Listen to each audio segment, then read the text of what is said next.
He was striking. The vision made my heart pound so hard, its rhythm echoed through my whole body. His hazel eyes were framed with thick, dark lashes. His jaw was covered with a short, dark brown beard. I bet it was soft and would tickle if he kissed the side of my neck, or other places. His nose was straight with a small bump at the bridge.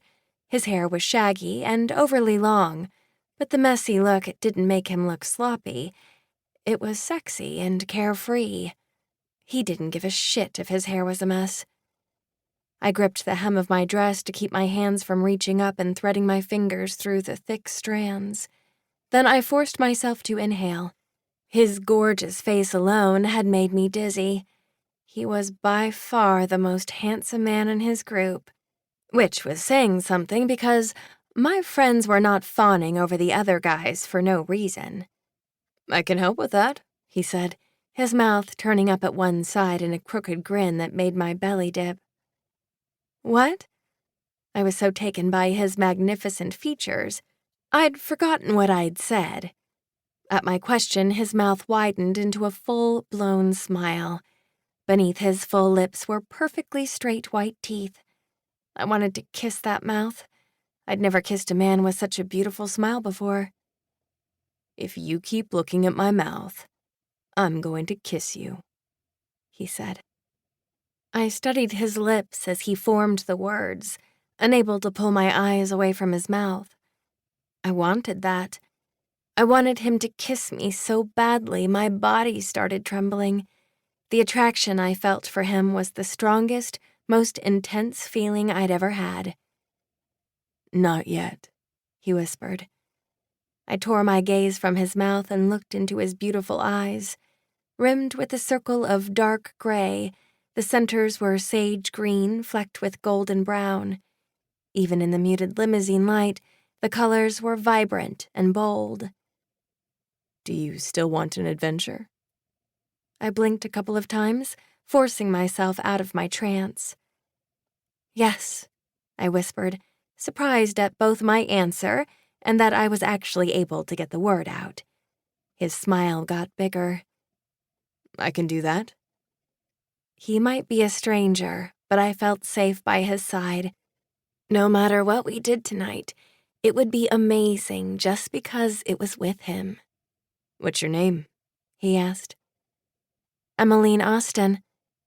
"Emmy, I'm Nick Slater."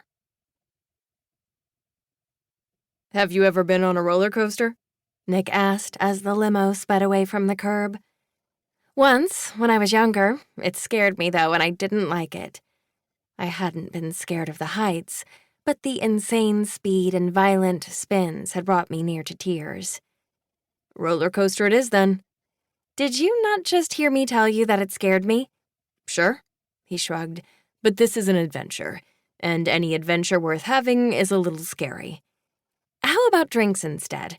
Or we could catch a show." He grabbed my hand. "Come on, Emmy. We're going for a ride."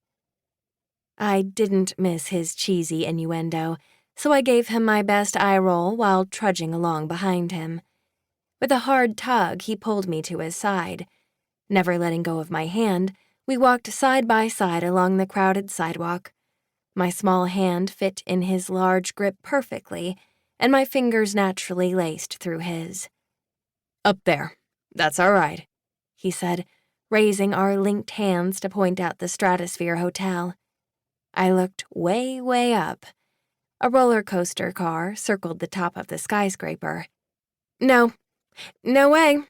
Roller coasters that start at ground level are scary enough.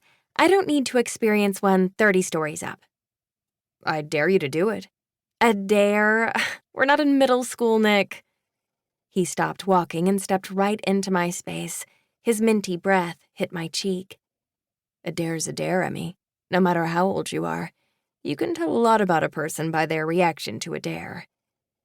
A flush of warmth spread through my cheeks at his intimate tone and closeness. My heart started to race again. His vibrant eyes were looking down at me with such intensity, my worries and reservations all disappeared. As long as I could look into those eyes, everything would be okay.